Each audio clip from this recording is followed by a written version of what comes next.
exactly what they think, but there's a group of Australian mums who are now being paid to do just that. While the internet bubble may have burst a long time ago, in the blogger sphere, some of our mums are cashing in on their own motherly advice.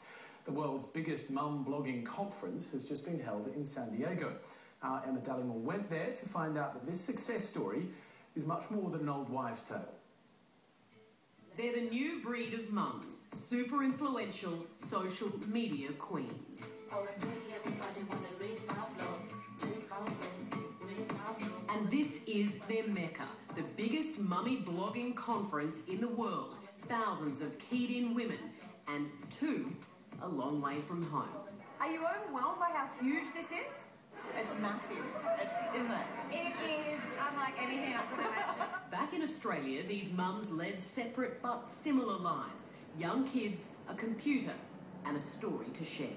It was an infertility blog, and I was lucky enough to get pregnant on my first try of IVF. So then it became a pregnancy blog. And I really honestly thought that when the baby was born, I would shut my blog down. Happy ending, fantastic, you know. 5 days before the birth of our child from the IVF, my husband was crouched over in our bedroom going, "Oh, hon, what side is your appendix on?" And he had cancer. He had a stomach full of cancerous tumours. My husband was vomiting, sick with chemo, and it was 2 o'clock in the morning, and Rocco wouldn't latch on, and Dave, it was horrific. So I would go online and just be like, I'm losing my mind. And that's, you know, straight away there's people. Across town... So what should we write about today, monkeys?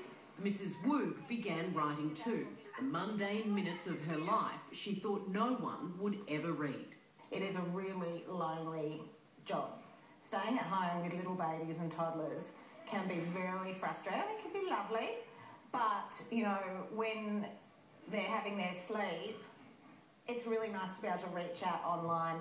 But it's become so much more. In the last 12 months, I think with the growth of the traffic that's come to my blog, it has become like another form of media. And of course, where there's media and when there's readers, there's going to be an opportunity for sponsorship and advertising. Because mums hold so much buying power, their blogs are attracting big business. I think it's important that if there are influential people within the social media space, that Qantas is there and getting our message across to them. Qantas picked up the Aussies' flights to America, where they're fussed over like celebrities, to sell off their sidebars to advertisers. What do you blog about? Lucy. Everyone loves Lucy. And who doesn't love a bit of cash? For some mums, sponsors are now paying enough to live off. It's kind of tricky to negotiate because I don't want to pimp out my blog and myself. This is my space that I've kind of created, and I do feel very defensive of it, and that's not the reason why I started blogging. You follow Edenland. I do. I found her a couple years ago, and she is just, she's funny, she's very open and honest about everything, and she just definitely tells it like it is. What started as storytelling... Even Riley. Hello, America. Thank you for having me. ...has at the very least led to a real offline friendship. Plus, a little fame. And for many mums, the prospect of earning again, letting Dad take a break. She's always promised me in 10 years' time I can be the house daddy and spend more time with the kids, and I can't wait. Remarkable story and remarkable women. Well, the hero tag